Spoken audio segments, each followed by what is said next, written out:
खान यांच्या कॅलेंडरचं देखील प्रकाशन या ठिकाणी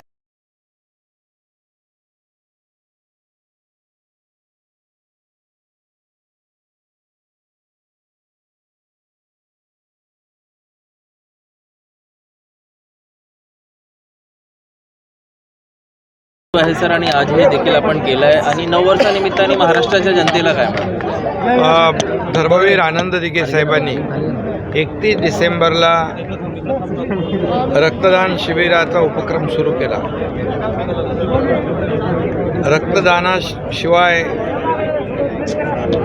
म्हणजे ज्याचा जीव वाचवायचा आहे त्याला रक्ताशिवाय दुसरा पर्याय नाही, हे लक्षात घेऊन दिघे साहेबांनी सुरू केलेल्या 28 वर्षापूर्वी रक्तदानाचा उपक्रम आजही सुरू आहे.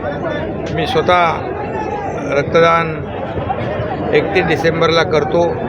या 31 डिसेंबरचा समारोप आणि नवीन वर्षाचं स्वागत 31 डिसेंबरला रात्री 12 वाजल्यानंतर रक्तदानाने या ठिकाणी सर्व रक्तदाते करतात.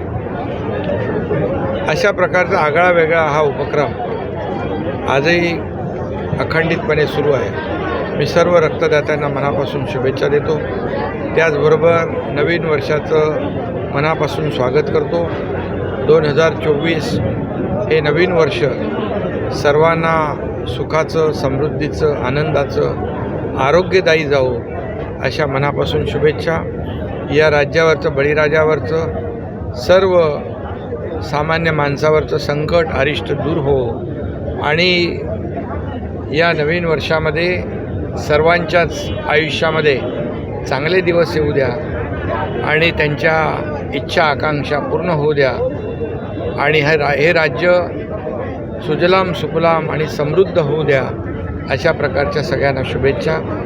या राज्याचा सर्वांगीण विकास, या राज्यातल्या सर्वसामान्य माणसाला न्याय देण्याचं काम या नवीन वर्षामध्ये होईल अशा प्रकारच्या मनापासून मी सगळ्यांना शुभेच्छा देतो. मुख्यमंत्री शिंदे साहेबांचा संकल्प काय 2024 मध्ये देखील होतंय? यामध्ये खरं म्हणजे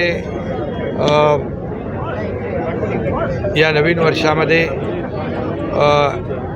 मगाशी मी म्हटल्याप्रमाणे सर्वसामान्य माणसाच्या आयुष्यात चांगले दिवस, सर्व संकट दूर होऊ द्या, सगळं अरिष्ट टळू द्या आणि नवीन आम्ही जी काही मुंबई मध्ये ठाण्यामध्ये जे डीप क्लीन ड्राईव्ह जे अभियान आम्ही सुरू केलेलं आहे, या राज्यामध्ये, संपूर्ण राज्यामध्ये प्रभावीपणे त्याचा अंमल होईल आणि मुंबई क्लीन, मुंबई ग्रीन, मुंबई सुंदर अशा प्रकारची जी काही संकल्पना आहे ती राज्यामध्ये आम्ही राबवणार आहोत.